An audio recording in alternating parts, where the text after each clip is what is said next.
we treat everybody in our church like they're missionaries. Yep. You know, like they have a role to play. And it's just been incredible to see different people pick up that baton and take it in their own way with their own gifts, their own talents, you know, their own abilities, you know, and to like, you know, push back darkness. Yeah. So much of what you're talking about when it comes to impact, and again, it is relative in terms of a scale of like, you know, percentages, but a lot of it is linked to growth because it puts more players on the field, Yeah. you know, for what you're saying with missions.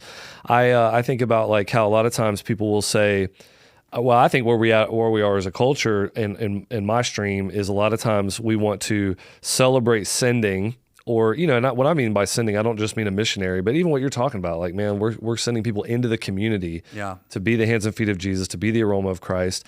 We celebrate sending, but we demonize growth. I'm like, well, that's the same thing as celebrating generosity, but demonizing business success, Right. which we do, Yeah. you know, or, you know, so I just think like we got to kind of realize one of them leads to the other. And then when you are sending well, that can lead back into growing. I mean, it's, you know, it helps to see it in a little bit of a flywheel type, I think, scenario. Right. Yeah, I think we're in an interesting cultural moment where in almost every direction, I think people are more convinced about what they don't want to be than what they do want to be. Mm-hmm. You know, and church planners are like this. They're kind of angsty teenagers. Their vision is we're not like the last guys, you know, like they're going to be different than mom and dad, you know?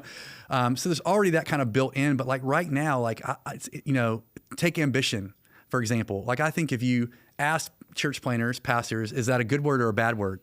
It's like a cuss word for us. Ambition is it's like a bad word. It's a 4-letter word.